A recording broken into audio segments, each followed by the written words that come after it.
¿Qué tal, chicos? Buenos días, ¿cómo están? ¿Todo bien? Bueno, espero que sí. Bueno, la clase del día de hoy estamos viendo fronteras, ¿no es así?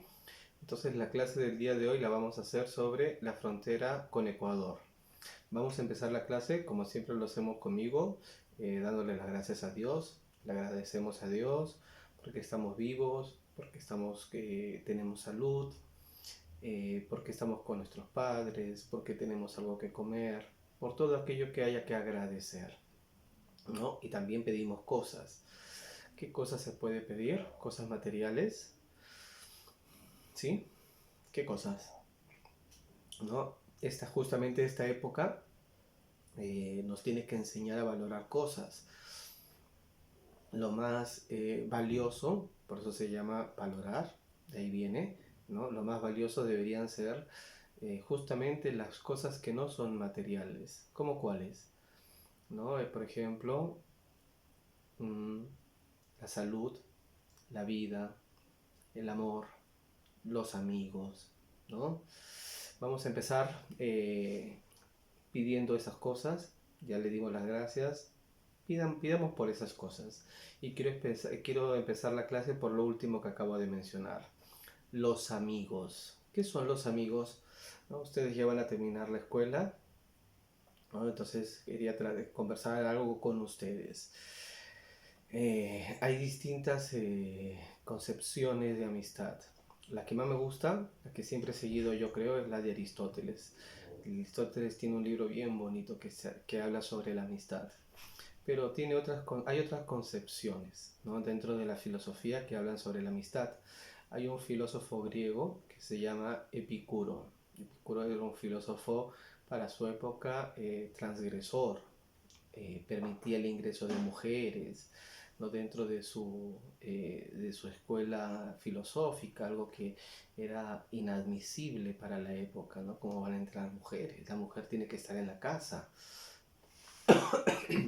cuidando de los hijos, ¿no?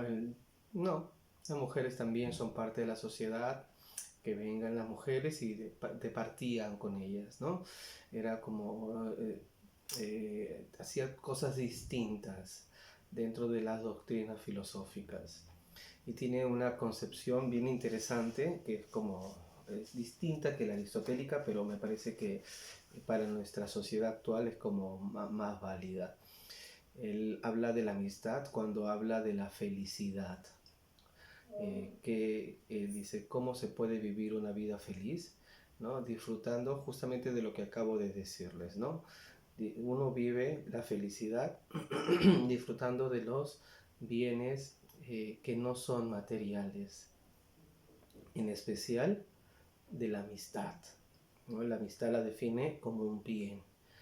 Entonces, cuando él habla de la amistad, él dice que las personas tienen un camino. Todas las personas seguimos un camino, ¿no?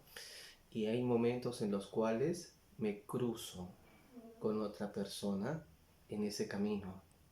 Ese momento en el cual me cruzo con esa persona, eso es la amistad, ¿no? Es cuando porque ustedes van a terminar la escuela este año, van a seguir otros caminos, ¿no? Cada uno va a seguir un camino distinto.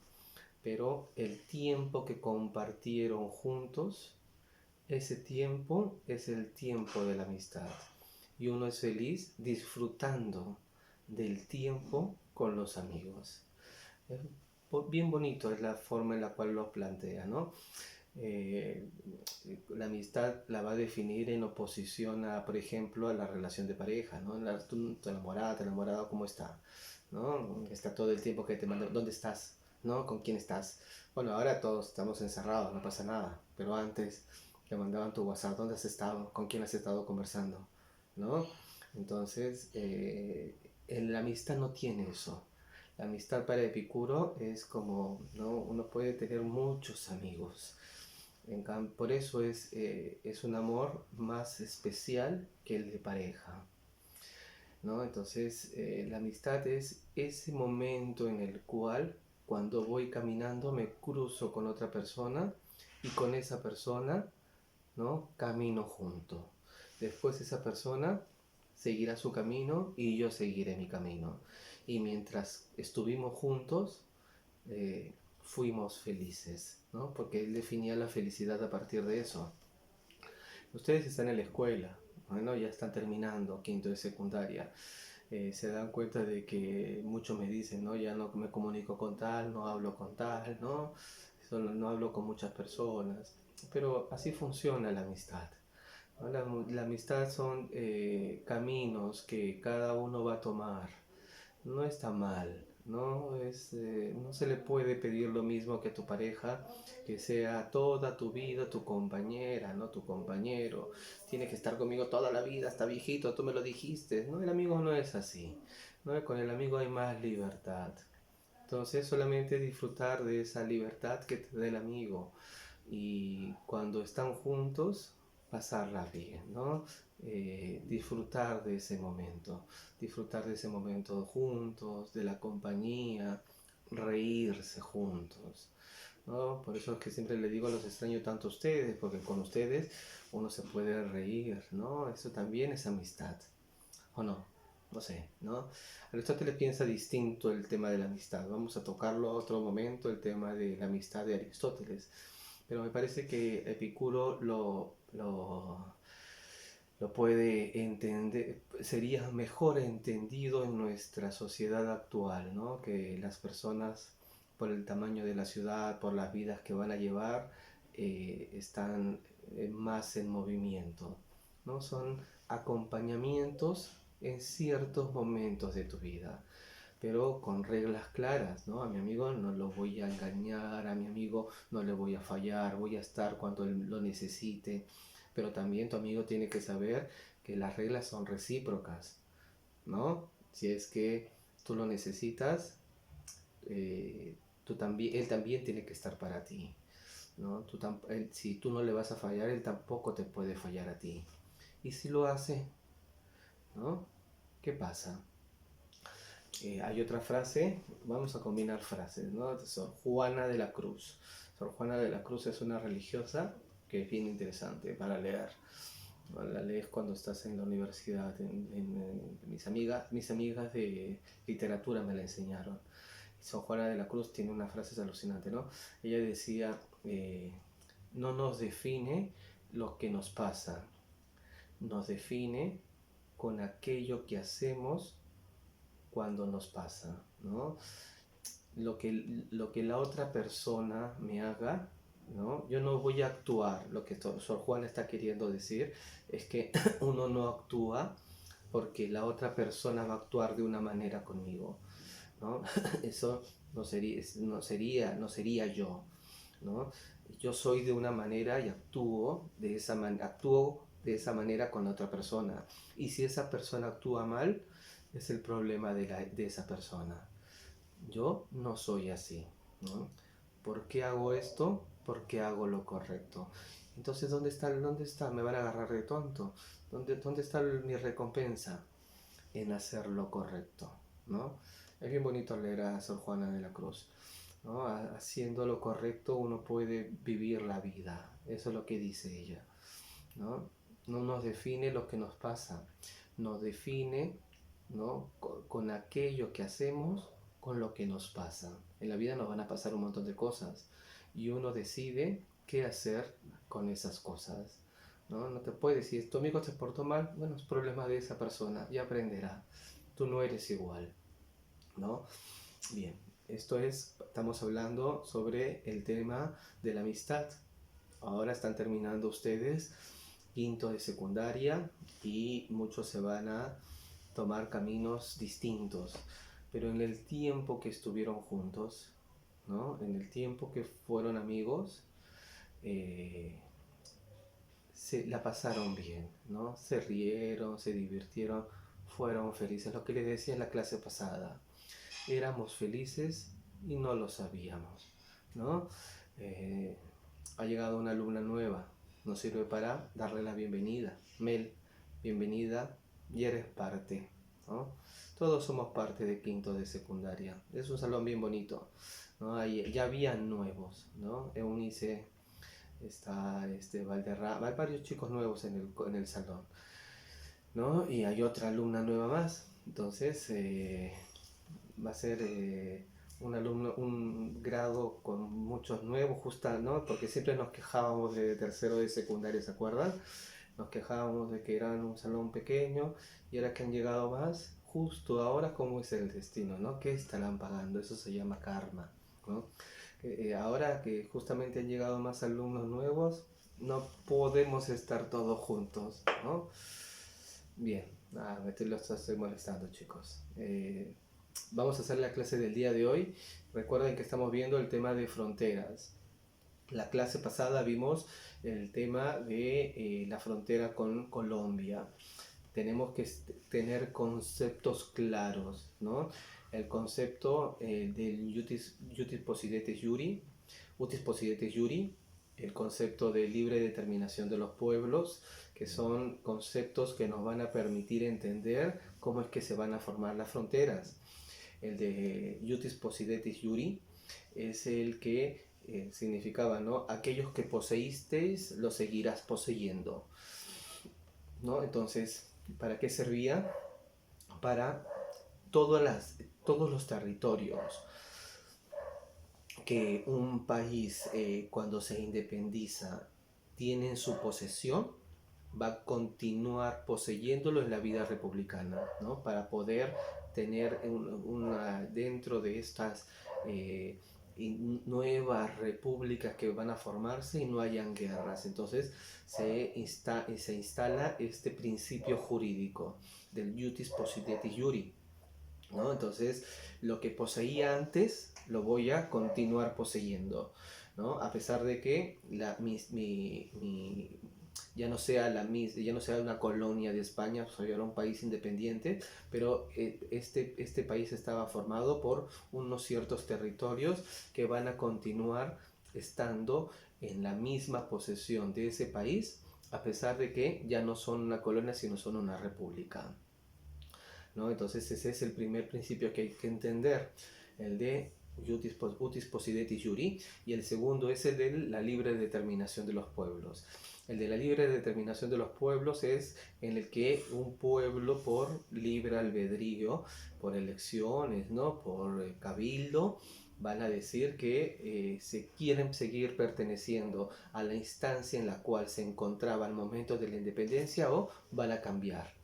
Entonces, este va a ser un problema, ¿no? Lo habíamos visto, habíamos terminado la clase pasada viendo cómo se cerraba la frontera con Colombia.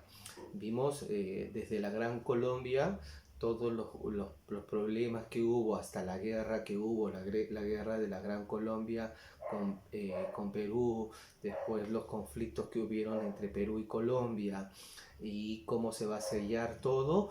¿Con qué tratado? Con el Salomón Lozano en 1922, ¿no? Sí, Salomón Lozano 1922, en el que el Perú cedía, ya no iba a estar en disputa todo el territorio comprendido entre el río Caquetá y el río Putumayo, y esa parte se la dejaba a Colombia.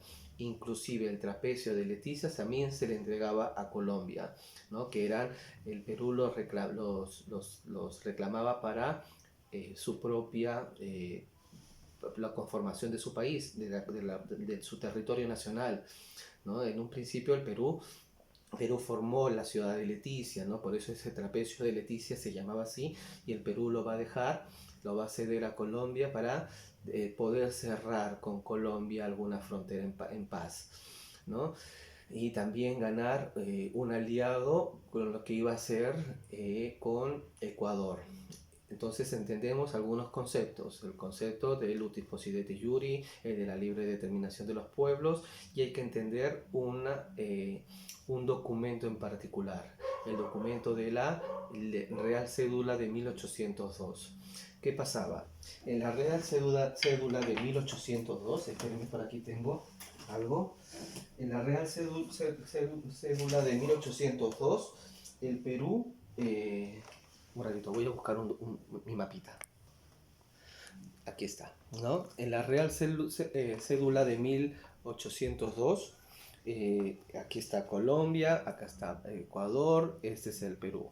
¿Cuál era el problema? El problema era toda la selva.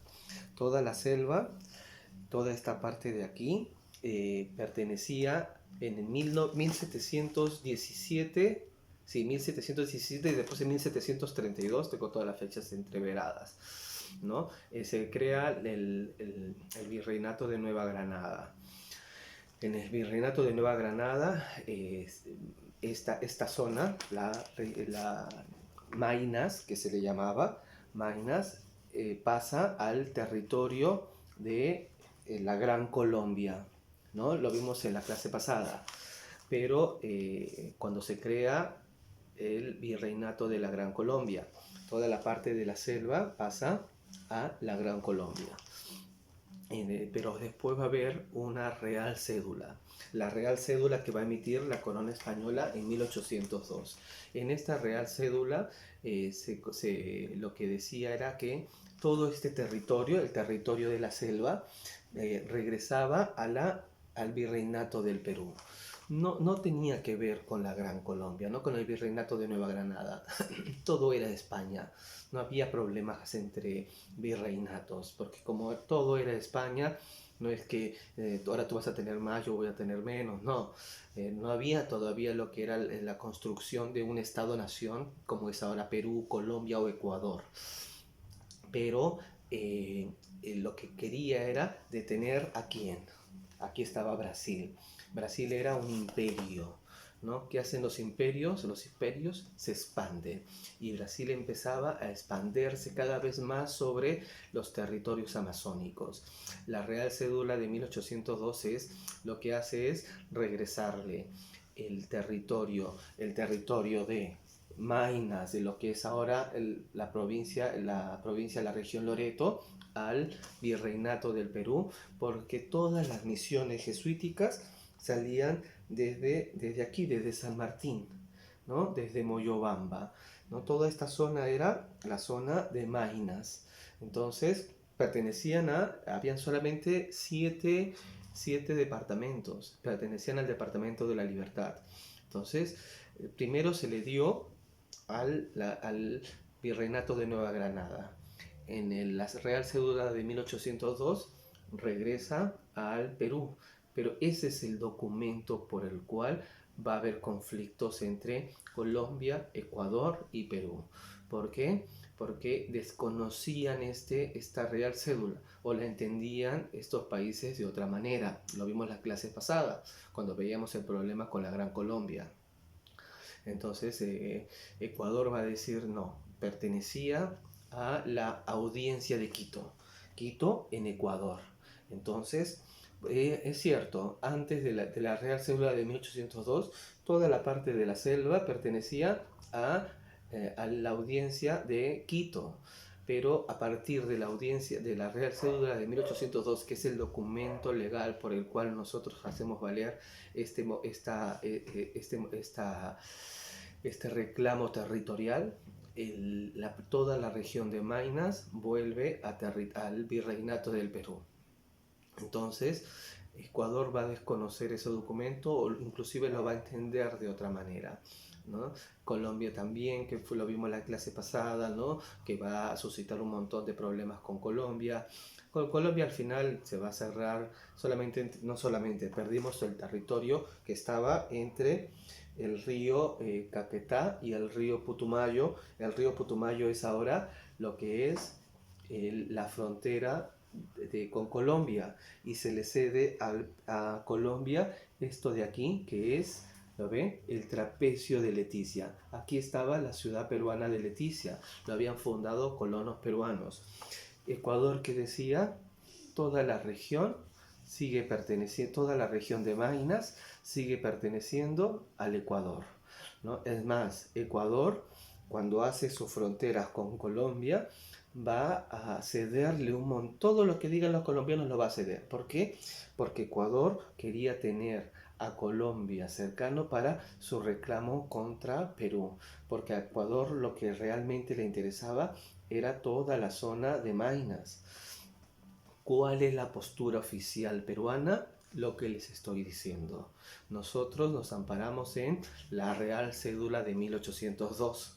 La Real Cédula de 1802 dice que esta zona regresa, si bien es cierto pertenecía al Virreinato de Nueva Granada, regresa al Virreinato del Perú y va a tener su sede Moyobamba, que es la región San Martín, que es de donde van a empezar a salir todos los colonos. Entonces los ecuatorianos van a decir, van a desconocer esa Real Cédula y la van a entender diferente. Entonces va a haber problemas con Ecuador hasta hace 20 años que tuvimos una guerra con Ecuador, ¿no? Vamos a ver los momentos históricos y los vamos explicando. Pero como les digo, tenemos que entender estos principios jurídicos, el de el Lutis Possidetis Iuri, el de la libre determinación de los pueblos y la Real Cédula de 1802. Habíamos visto en la clase pasada que, por ejemplo, Jaén, ¿no?, por la libre determinación de los pueblos, regresa al territorio peruano y Guayaquil va a Ecuador, a la Gran Colombia. Lo que dicen los historiadores es que es Bolívar, ¿no? Cuando llega a San Martín, porque San Martín pensaba que Guayaquil era parte, hasta ese momento, cuando empieza la independencia, Guayaquil era parte del Virreinato del Perú. Pero lo que dicen los historiadores es que cuando cuando San Martín se dirige hacia Guayaquil para pedirle a Simón Bolívar que ayuda para que pelee contra las fuerzas españolas que se encontraban aquí, va a haber un encuentro en Guayaquil. Lo primero que le dice Simón Bolívar a San Martín es: bienvenido al territorio de la Gran Colombia, ¿no? Entonces ya está, ¿no? Le decía, que le voy a decir a Bolívar que eso es el Perú, ¿no? Además él tampoco era peruano, no se iba a poner a pelear por un territorio que ni siquiera era de él. Él lo que quería era expulsar a los españoles, que se queden con Guayaquil, pero que se expulsen a los españoles. Entonces Guayaquil regresa o va a pasar por la libre determinación de los pueblos, porque en ese momento pertenecía a el Virreinato del Perú, va a pasar a la Gran Colombia y después se va a quedar con el Ecuador cuando se independice. Jaén va por el mismo principio jurídico, el de la libre determinación de los pueblos. Jaén sale de la Gran Colombia y regresa al Virreinato, al Perú. Entonces hay movimiento, ¿no? Sobre todo en este primer momento que no había Ecuador, Colombia, Panamá, ni Venezuela, sino todo era la Gran Colombia. Bien, vamos a leerlos. Estos son los antecedentes que tenemos que entender para entender la frontera con Ecuador. Después de la disolución de la Gran Colombia se va a disolver en 1830, ¿no? Va a empezar en 1820 y va a terminar 10 años de duración. Va a terminar en 1830. Se va a formar a partir de la Gran Colombia. Lo vimos en la clase pasada. La Gran Colombia se va a fragmentar, ¿no? Venezuela, Colombia, Ecuador, y después de Colombia va a salir Panamá, porque Panamá era una de las regiones de Colombia. El nuevo Estado ecuatoriano desconoció el tratado La Reagual, también lo vimos la clase pasada, que era el primer tratado que se establecía con la Gran Colombia. Fue el tratado que hicieron, ¿no? La Reagual era entre el Perú, el Virreinato del Perú y la Gran Colombia, para establecer divisiones entre uno y otro país, argumentando que se firmó con una entidad política distinta, ¿no? ¿Cuál era la entidad política distinta? La Gran Colombia. Ecuador va a decir: no, ustedes lo hicieron con la Gran Colombia ya no existe. Ahora lo que existe es la República de Ecuador y tienen que hacer un nuevo tratado limítrofe con Ecuador. Desde entonces Ecuador inició una serie de reclamos sobre los territorios de Tumbes, Jaén y Maynas, ¿no? Tumbes también Ecuador lo reivindicaba para su espacio territorial, a pesar de que se hallaban claramente en posesión del Perú por los principios de determinación de fronteras. la posición ecuatoriana desconoció la validez de la Real Cédula de 1802. Ese es el argumento de nosotros, ¿no? La Real Cédula de 1802, por la cual el Perú era el virreinato del Perú obtenía los territorios que antes conformaban el virreinato de Nueva Granada, ¿no? Entonces, ¿no? A mí nunca tampoco me llegó, ¿no? Esa va a ser la posición ecuatoriana. Nunca lo recibí. Entonces, de parte del Perú van a decir, no, pero hay documentos, ¿no? Entonces, todo, es bien bonita la historiografía de los límites de la posición de los limítrofes con todos los otros países, porque uno puede analizar y puede ver los distintos documentos y las posiciones de uno y de otro lado. Las negociaciones en el siglo XIX.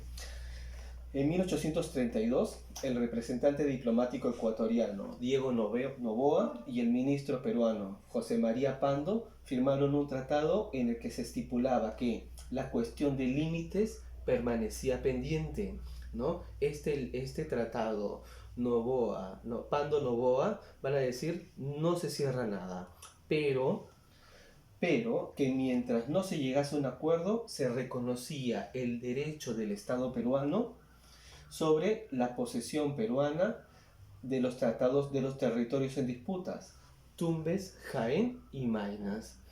¿Está bien? No está sellado el problema limítrofe que hay entre Ecuador, eso es lo que va a decir el tratado Pando-Noboa, ¿no?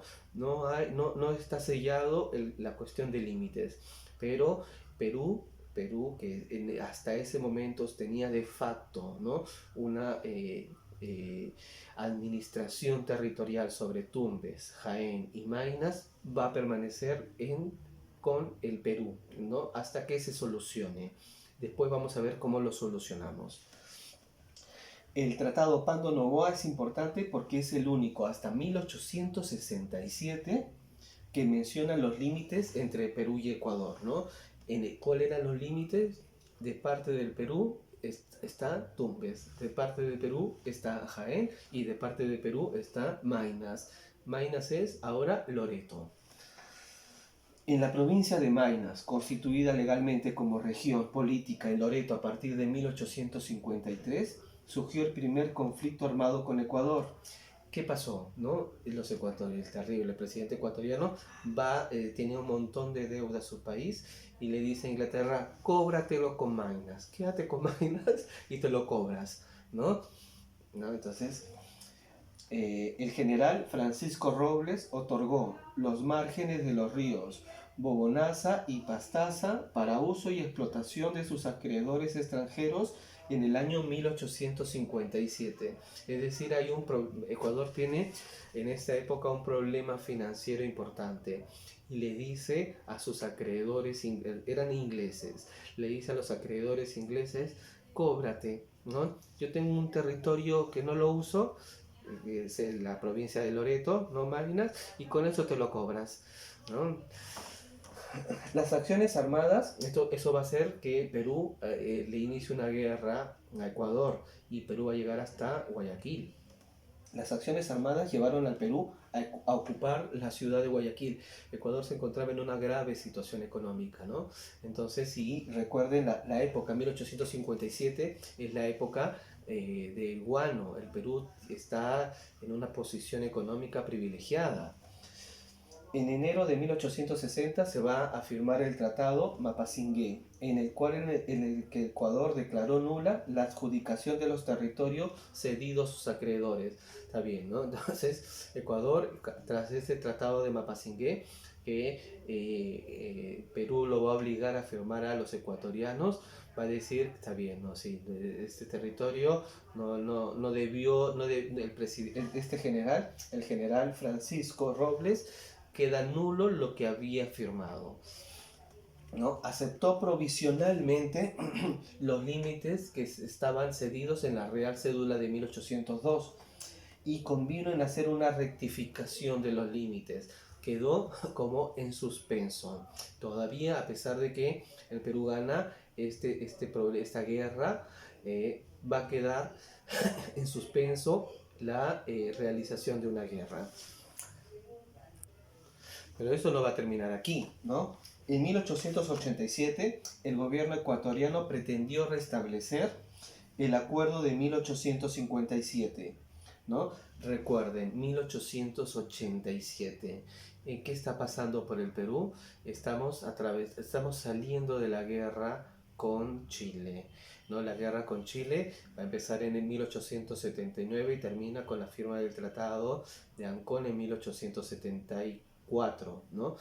Entonces, el Perú estaba totalmente destruido, no tenía ejército, no tenía nada para pelear, y los ecuatorianos en ese momento, ¿no? Cuando nos encontramos en la peor posición de nuestra historia, los ecuatorianos vuelven con la reivindicación de sus territorios, con la reivindicación de lo que ellos consideraban su territorio, ¿no? El gobierno ecuatoriano pretendió restablecer el acuerdo de 1857, es decir, en el cual el presidente Francisco Robles, otorgaba Maina como si fuera suyo, ¿no? Con sus acreedores ingleses en territorios amazónicos peruanos, lo que generó reacciones diplomáticas en el Perú.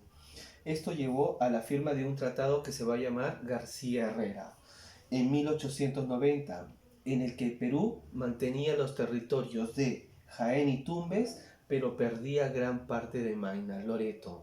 No podíamos estar en una peor posición, ¿no? 1879 al 84 habíamos tenido una guerra desastrosa con Chile, los ecuatorianos estaban a punto de hacernos otra guerra para reclamarnos, no había nada con qué pelear, entonces se firma este tratado, que es un tratado terrible de cesión hacia Ecuador, pero no lo ratifica el Congreso. Esta decisión produjo debates y cierta inestabilidad diplomática entre el Perú y Ecuador, lo cual llevó a que el tratado no fuera ratificado por el Congreso.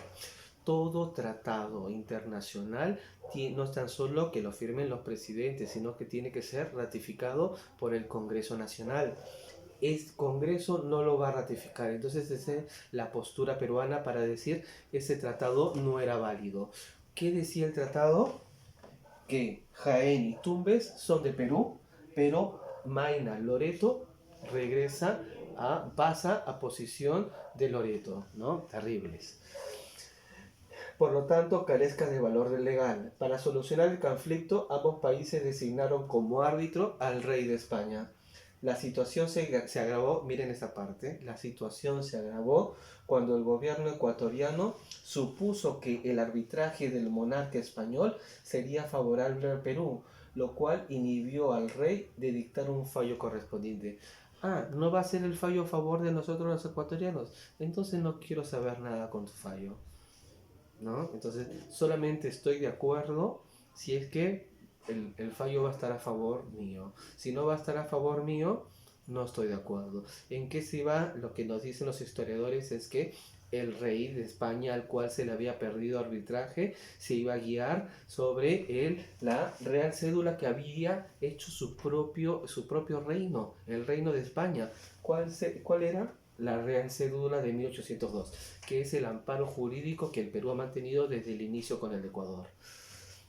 Eso es en el siglo XIX, ¿no? En el siglo XIX, entonces, todo queda todavía en stand-by, ¿no? Así no se soluciona, se le había pedido al rey para que el rey de España diga cuál debería ser, porque la postura del Perú era como más o menos clara y se amparaba en principios jurídicos, y más si lo iba a hacer España, ¿no? Porque si lo va a hacer España misma dictó la Real Cédula, el rey de España, entonces ellos tienen que seguir que lo que ellos hicieron en un inicio tiene que tener validez en el tiempo, ¿no? Entonces los ecuatorianos, cuando se enteran que suponen que España va a salir en favor de Perú, van a decir, desconocemos ese tratado. En el siglo XX van a seguir con Ecuador, la relación ha sido bien conflictiva, ¿no? En 1904 se reanudó el arbitraje de España sobre la base del tratado García Herrera. ¿Cuál era esta base de ese tratado? Ese tratado en el cual el Perú mantenía Tumbes y Jaén, pero perdía parte de Loreto, ¿no? Con algunas modificaciones beneficiosas para el Perú, pero sin llegar a acuerdos definitivos. Diversas negociaciones terminaron con la firma del protocolo Castro-Yanguren-Ponce en 1924. En él, ambos países se comprometían a someterse a un arbitraje de derecho y no de justicia, como lo proponía Ecuador, ¿no? Y ya no con el principio de la real cédula, sino de derechos, ¿no? ¿A quién le correspondería este lugar? Asimismo, se acordó que hasta el término de las negociaciones en Washington los países mantendrían sus posiciones territoriales sin que esto implicara un reconocimiento de derechos sobre las zonas poseídas. Sin embargo, la Conferencia de Washington en septiembre de 1936 y julio de 1937 no llegaron a ningún acuerdo. ¿Por qué? Porque Ecuador seguía manteniendo su postura de que quería recuperar la zona que era la zona de conflicto, la región de Maynas. Ellos seguían diciendo que esas zonas les pertenecían, querían salida al océano Atlántico a través del río Amazonas, ¿no? Hasta 1937. ¿Qué va a ser? Otra guerra. Tras las conferencias, el presidente ecuatoriano Gilalberto Enríquez inició una política de choque fronterizo, ¿no? No llegamos a ningún acuerdo, Ecuador empieza a avanzar, ¿no? Choques fronterizos y una campaña periodística de ataque al Perú, ¿no? Hasta ahorita, hasta ahorita no sé, yo hace como 20 años, desde Perú no te miraban bien. Cuando en Ecuador atacó los puestos fronterizos peruanos en Tumbes, ¿no? Ya está, la guerra. La ofensiva ecuatoriana que empezó el 24 de julio encontró una sólida resistencia peruana. El 30 de junio se inició una contraofensiva. El Estado peruano empieza a atacar. El ejército peruano, con la ayuda de tropas aerotransportadoras, ocupó las provincias ecuatorianas del Oro y Machala. Los ecuatorianos llegaron a Tumbes, los peruanos van a llegar a el Oro y Machala, ¿no? Que son provincias ecuatorianas. Las negociaciones de paz tuvieron como países garantes a Brasil, Argentina, Chile y Estados Unidos y finalizaron el 29 de enero de 1942 con la firma del Protocolo de Paz, Amistad y Límites de Río de Janeiro. En él firmaron definitivamente las fronteras, aunque quedaba, ¿no? Está bien, ¿no? En esta guerra, como el Perú avanzó más sobre el territorio ecuatoriano, el Perú tenía la ventaja. Entonces, ¿cuál va a ser la posición del Perú? No quiero el territorio ecuatoriano, pero reconoce los límites que el Perú está diciendo. ¿Cuáles son esos límites?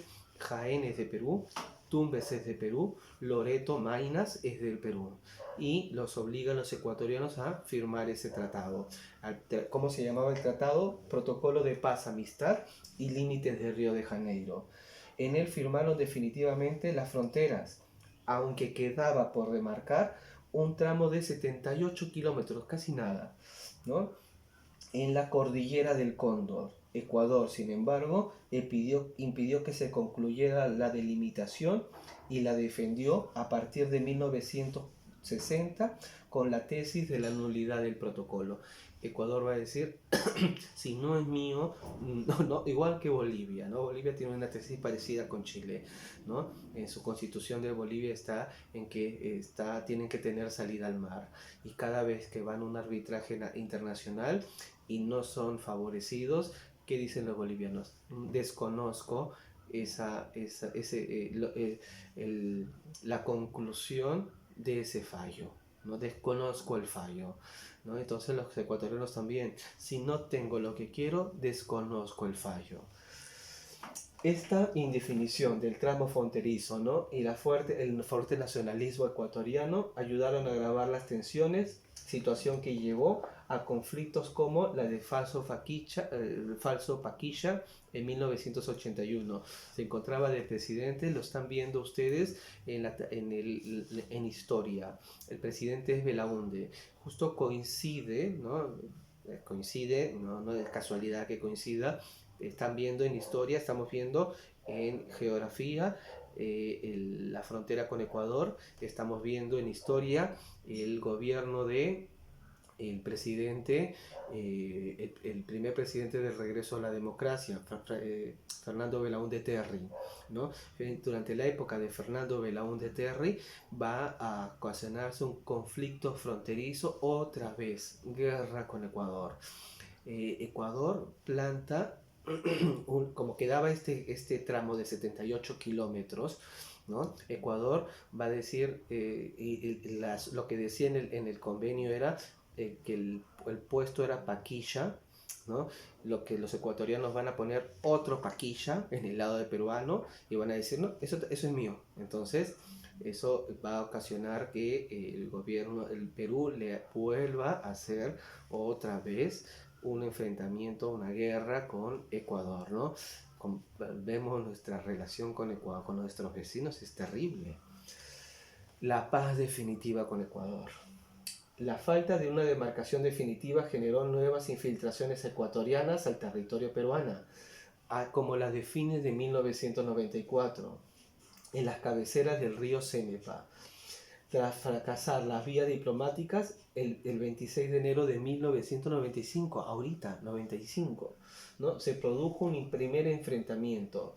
Después de 5 semanas de hostilidades, guerra, 5 semanas de hostilidades, las autoridades militares peruanas dieron cuenta de que se habían recuperado los puestos de Cueva de los Tallos, Base Sur y Tiguinza, denominado así por los ecuatorianos, quienes habían instalado en territorio nacional. ¿Qué habían hecho los ecuatorianos? Habían corrido la frontera. No había estos puestos, ¿no? Era el falso Paquilla, ¿no? Lo que veíamos en el 81. Ecuador había corrido hacia el lado peruano y había dicho que ahí se encontraban los puestos que eran como el lugar en donde que supuestamente eran de Ecuador, ¿no? Pero los había puesto del lado de Perú. El cese de hostilidades se logró gracias a las gestiones de Carantes, el protocolo del Río de Janeiro y a la firma del Tratado de Itamaraty. Ese va a ser para nosotros el tratado final, ¿no? El Perú volvió luego a la mesa de negociaciones para resolver lo que en Itamaraty se llamó los impases subsistentes: integración fronteriza, medidas de confianza, libertad de comercio y negociación y por último fijación de una frontera común. Después de arduas negociaciones, en octubre del 98, ¿no? Se llegó a un acuerdo final con el Acta de Brasilia. Octubre del 98, listo. El acta final por el cual Perú y Ecuador ya tienen un límite claro. Y era el que el Perú se basaba desde la Real Cédula de 1802, ¿no? Entonces, ese va a ser, ahí va a permanecer el límite con Ecuador. Integración fronterizas. Una vez concluidas y resueltas las negociaciones de paz entre Perú y Ecuador, emprendieron un plan binacional. Basta de estarnos peleando, ¿no? Esta es una estrategia diseñada por ambos países, con el objetivo de elevar el nivel de vida de las poblaciones del norte y nororiente del Perú, ¿no? Y del sur y del oriente del Ecuador, realizando actividades y ejecutando proyectos que permitan integrar económicamente a la región, acelerar su desarrollo productivo y social y superar la situación de atraso respecto al resto del país, de los territorios de estos países. La ejecución era un plan binacional, era bien bonito, ahora lo explico. La ejecución del plan binacional estaba previsto para un periodo de 10 años entre el 2000 y el 2001, sin embargo se prorrogó por 5 años más, es decir, hasta el 2014. Decisión adoptada por los gobiernos de Perú y Ecuador. ¿Qué era esta integración fronteriza final? Los gobiernos de Ecuador y Perú decidieron de mutuo acuerdo que ya está, no podemos seguir toda la vida estarnos enfrentando, no te puedes estar peleando todo el tiempo con tu vecino, ¿no? Es feo. No es bonito. Aparte que no permite que hay que fijarnos el desarrollo de estas zonas limítrofes, que toda la zona del oriente, ¿no? De la zona norte del Perú y la zona nororiental, toda la selva, el norte del Perú, se desarrolle mejor.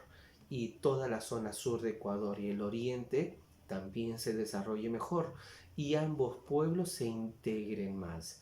Entonces hubo un acuerdo de 15 años por el cual ambos habían incursiones escolares. Los escolares estaban como todos los colegios de esta época, de Perú iban a Ecuador, de Ecuador venían a Perú, ¿no? Entonces había como un mayor intercambio entre ambas sociedades para tratar de integrar a los pueblos, ¿no? Entonces era como una